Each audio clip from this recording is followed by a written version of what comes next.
Hello Leafs Nation, I'm Rick Scarborough and you're watching Blue and White Weekly, where we bring you weekly updates on the Leafs and the hockey world at large.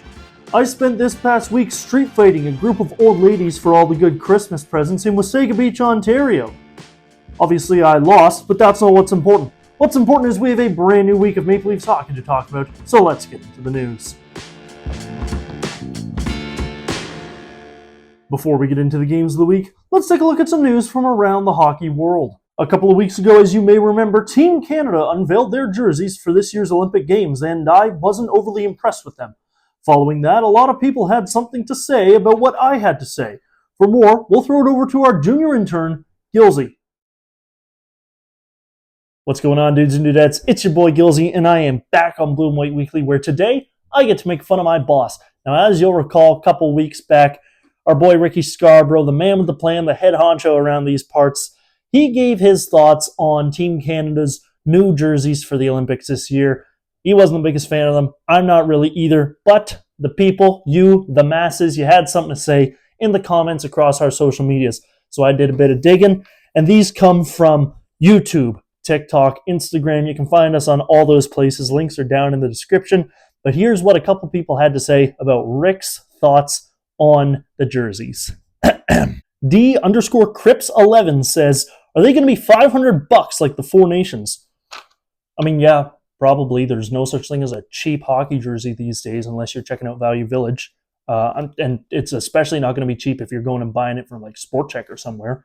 I'm just kidding. Sport Check, I love you. Please give us a brand sponsorship. Sean-Q6C9G says, 1972 are the best still. Right you are, Sean. The Summit Series, perfect look right there. But get yourself an actual username instead of what looks to be a computer virus.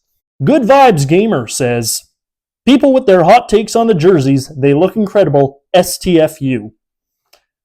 Thank you, Good Vibes Gamer, with your Fortnite profile picture. What are you, 5 years old? Owen O'Leary _ says, it's like Apple making a new phone. It's a perfect point right there. I don't know who this Owen O'Leary guy is. He strikes me as a bit of a pheasant, but he's got good ideas. We had the perfect design ages ago for Team Canada. Just draw from one of those, throw it back out there. Hockey Canada still gets to make their money. There's no need to keep pumping out these garbage looks. KCJ97 says, this feels political, but I have to agree. What about that seemed political? We don't like the jersey. Mr. Bean 007 says, better than the World Junior jerseys that look like practice jerseys. First of all, if this is the real Mr. Bean, I'm a big fan of you. But the World Junior jerseys don't look like practice jerseys. I want to know what practice jerseys you're using because I want one of them. The World Juniors jerseys are sick. One of the best designs we've had in a while. We should have just been using them at these Olympics. Ron Satterthwaite says, you might think they're bad, but they're only as bad as our country is getting. Our country is sick. And we need help. Did you pass grade 3 grammar, bud? Is that something you did? You want to go back and maybe try that one more time? And last but probably least, John Q2068, which I don't know if that's his birth year or his age. Either way, I'm a bit concerned. He just has to say Satanism. I'm going to send it back to you, Rick.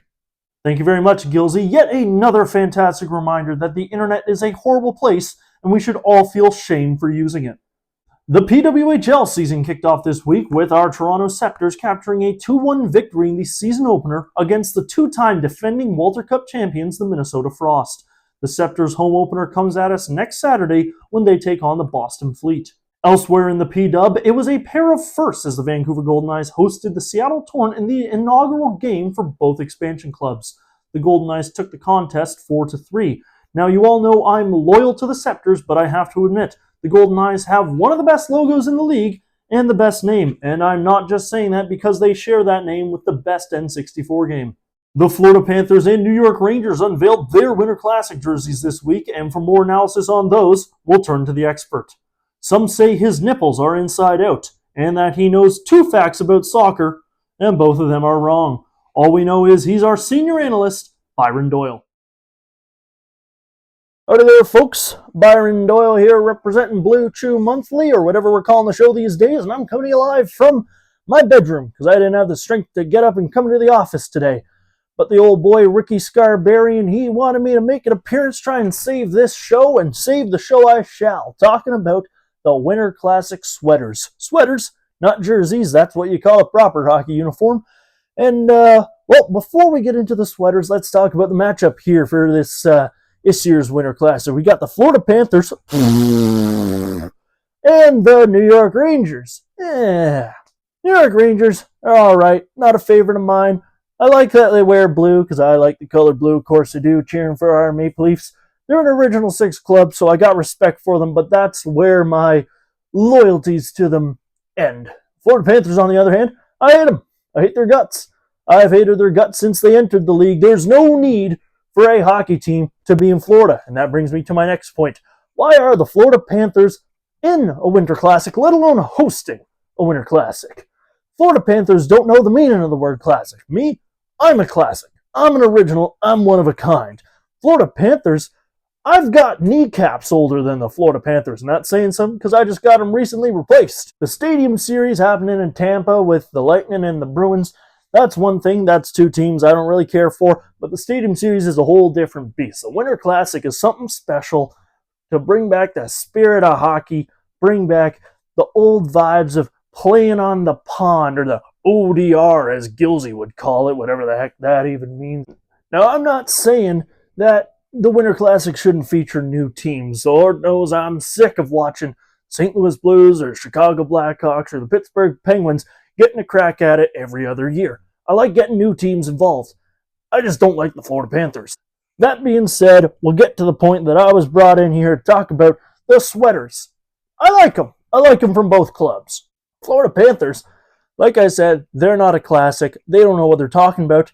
They kind of got something going on here. They kind of did a worse version of their original logo, that Leaping Panther, the rawr, you know what it is.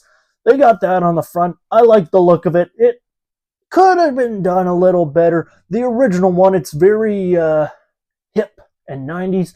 This one feels much more vintage, and trust me, I know what vintage feels like. I feel it every day when I hear my knees pop. The stripes down the arm that reminded me of the old Hamilton Tigers way back when. I remember when they were in the league. They got the brown gloves, the brown pants, trying to look classic, trying to look vintage. Now, trust me, if you want to look vintage, look no further than me. Copy my style, let me tell you. But the New York Rangers, that's a perfect look. The New York Rangers did something with this uniform that is so expected and obvious that I didn't really expect them to do it. But they did, and I couldn't be happier. Those great baby blue Centennial uniforms they put out with the big Rangers down the front looking like their original sweaters, they just did the reverse of that with the white and New York on the front, and it looks beauty. If I had to pick between these two sweaters, I'm picking the Rangers. If I had to pick between these two teams, I'm picking the Rangers. Who's going to win? I don't know. All I know is it's about time for my afternoon pills. So go Leafs, go. I'll send it back to Ricky boy, eh? Thank you very much, Byron. I had no idea you were so passionate about fashion and design. And I'm not sure I cared to know that either. Now let's get into the games of the week, starting with a home game against the St. Louis Blues. Prior to this game, William Nylander was asked about the Leafs' struggles this year and responded by saying, quote, "Defensively, we've been struggling. I would be more worried if we weren't scoring goals."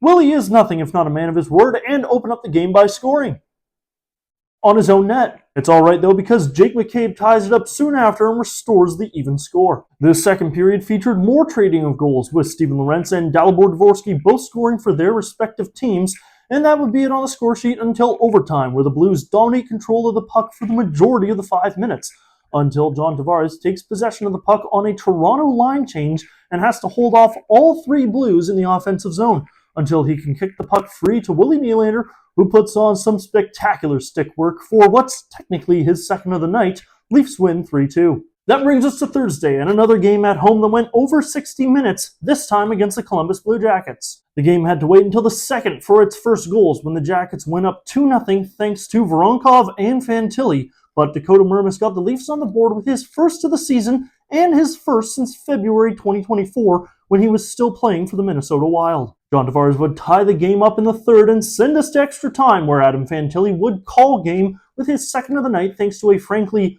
brutal turnover from Max Domi. I love this guy, but he's been brutal this season. His flaws are only accentuated when he plays center, and especially when he's in the defensive zone. My opinion is that Coach Berube needs to find a new spot for him in the lineup, or we need to start considering a future where he's just not in the lineup. And with that, we come to Saturday night, hockey night, in Montreal, Leafs and Habs. There's nothing better in the world of hockey. Man, this game sucked. Things kicked off with some early pushing and shoving, always a good sight between these forever rivals, but the rough stuff quickly went away when Montreal went up 2-0 before the end of the first and took all the wind out of Toronto's sails. 2 more goals in the second make it 4-0, and that would mercifully be the end of Joseph Woll's night as he lets in 4 goals on 25 shots through no fault of his own. Also in the middle frame, as if the Leafs didn't already have an injured reserve list longer than my arm, Jake McCabe would leave the second period with an upper body injury not to return. The Leafs have yet to provide update on his condition. For more on the massive string of injuries the team has had to deal with recently, we'll throw it over to our rinkside reporter, Riley Roberts. Thanks very much, Rick. And yeah, that's right. Our Maple Leafs are definitely looking a little beat up right now. On Tuesday against the St. Louis Blues, our Leafs had $36.76 million worth of players out of the lineup with injury. Now that's more than a third of the team's total salary cap. Speaking of Tuesday, a scary moment in that game as Leafs forward Sammy Blais left the contest following a collision with a Blues player. Head coach Craig Berube stated post-game that Blais returned to the bench winded and coughing up blood, leading to his early departure from the matchup. Now he's all right now and returned to the lineup for Saturday's matchup with the Montreal Canadiens, but a touch-and-go moment there for a team already plagued with injuries, with the likes of Austin Matthews, Anthony Stolarz, Matthew Knies, Chris Tanev, Nick Waugh, Brandon Carlo, and Marshall Rafai still yet to return to action. Now Austin Matthews and Matthew Knies did skate with the team Saturday morning prior to the game against the Habs, so hopefully they'll return to the lineup soon. But until we know more, I'll send it back to you in the studio. I'm so tired, man. Oh my. You know, it's normally at this point where I'd chirp Riley a little bit for not being at the rink despite his job title being rinkside reporter, but I'm going to let it slide this time because he is clearly going through something. So are all of us in Leafs Nation. I'm sorry, buddy. Oliver Ekman-Larsson and William Nylander would give the Leafs signs of life to make it 4-2, but Josh Anderson put the nail in the coffin with an empty netter, 5-2 the final score. Looking ahead in the week, the Leafs get a couple of days off to hopefully reset and get some guys back from injury before the road trip begins. On Wednesday, it's the second meeting in as many weeks with the Columbus Blue Jackets, then a weekend back-to-back as we take on the Washington Capitals on Friday, followed by the Pittsburgh Penguins on Saturday. We'll have all those games for you next week, plus so much more, but for now, thank you very much for watching Leafs Nation. Be sure to like and subscribe. And remember, go Leafs, go. We just gotta have faith.